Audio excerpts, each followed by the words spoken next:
Hi, welcome back to Lakeside Farm. I think I'm getting used to the habit of recording videos even when I'm not at the farm. But anyway, this morning I'm here to talk to you about how to find market. I know everyone has talked to you about this, but for me, I tell you things out of experience. As we experience it, is how we tell it to you.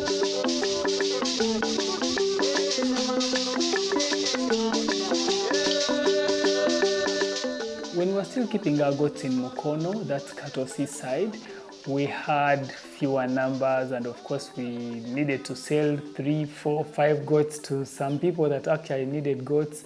And it was hard because every time we ferried animals from there, bringing them to the abattoir in Mukono, guys would give us very little money. Like, you would feel like, why am I even farming? You bring the goats all the way from Katosi, you bring them to Mukono, to the abattoir, and the guy ends up telling you, oh, I'll give you 90,000 for that goat. Oh, I'll give you 100,000 for that goat. Something that can actually fetch you about 350 or 400,000, and the guy is telling you he's going to give you 90,000. And remember, you've already carried this goat from the farm. You wouldn't want to incur another cost to carry it back. So you either sold at a loss or you try to bargain and get maybe 120, 150, and that was it. But then from the same locality we were farming from, we had made friends. We were intentional on making friends around the village. And there came this old gentleman who was a Haji.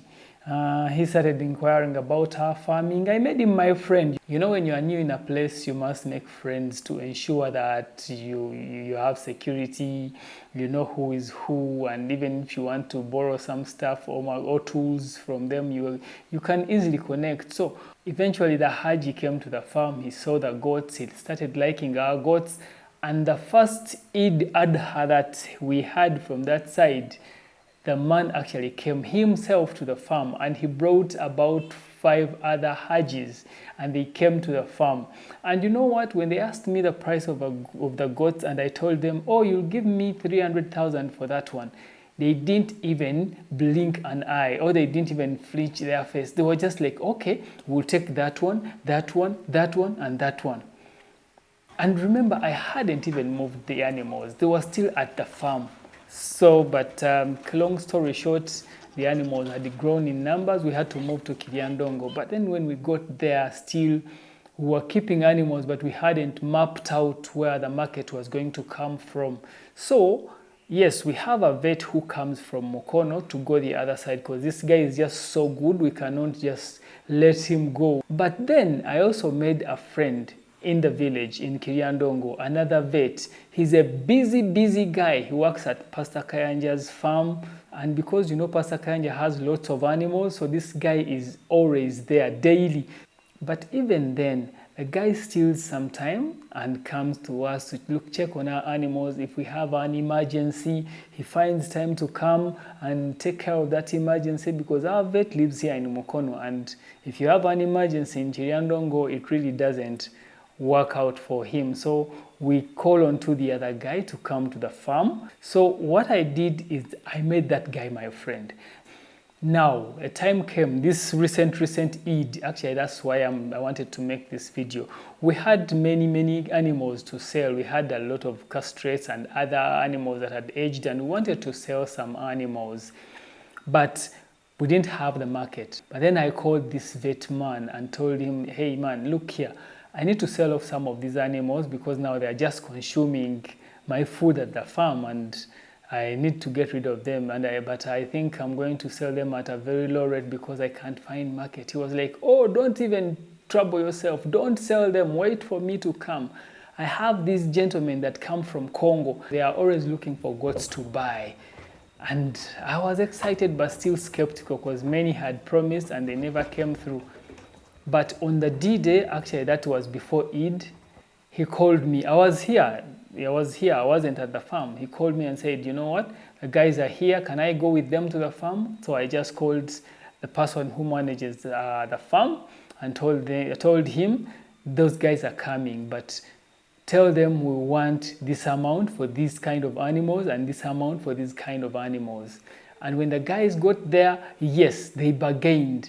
But the money they gave us was way, way more than these abattoir guys were giving us and even the middlemen were giving us. So what I'm trying to tell you here is create relationships, and if you want to find market, don't only look at people who are actually dealing in slaughtering meat, maybe also doing middleman work, buying from you and taking to the abattoir. These middlemen can really cheat you. That's the reality. I won't fear to say it here. These guys actually really cheat us. Yes, they give us business, but they cheat us. Something that you would sell at 400,000, he gives you 120, 150, and he's going to make off a profit of 200,000. Really, that is not fair for us farmers, but sometimes we don't have the market. Anyway, long story short, those guys came and they gave us very good money for our goats. So, create relationships. That is the most important thing. Create relationships. When you create these relationships, they will be your connections to the markets. But another thing is when these guys came, guys almost cleared our entire kraal. They wanted to buy everything, like they had a big demand back home. So these guys actually bought in bulk. Then, without even looking here and there, I will also tell you this. Make sure your friends and family know what you are doing as a farmer. Because, for example, for us now, we have friends who actually ask for a whole goat. Someone tells you, hey, when you go to the farm, bring me a whole goat. For when you go to the farm, bring me 20 kilos. When you go to the farm, bring me 40 kilos. And you are able to sell at the same price, a kilogram. You sell it at the same price these guys in the market are selling. So that is also market. You can actually sell your animals and get money without looking at the middleman side where guys are going to cheat you. We have tried and tested this and it is working for us. We have market from Congo. Imagine we are selling our goats to Congo. Yet we still have small numbers, and now we have market in Chirianongo, and we still even have market in Kampala. Those are some of the ways that for us we have been able to find market for our goats, and this thing actually works. Yes, we haven't grown to be so big a farm, but step by step. We told you we began with 10 goats. Very few people can believe that if I told them today, but now we are able to even sell 25 goats at a go. So that's how for us we have found market, and that's how we're going to keep doing it. Don't give up. You can find market in so many places and not get cheated by middlemen. That's all I wanted to share with you this time. Until next time, see you then.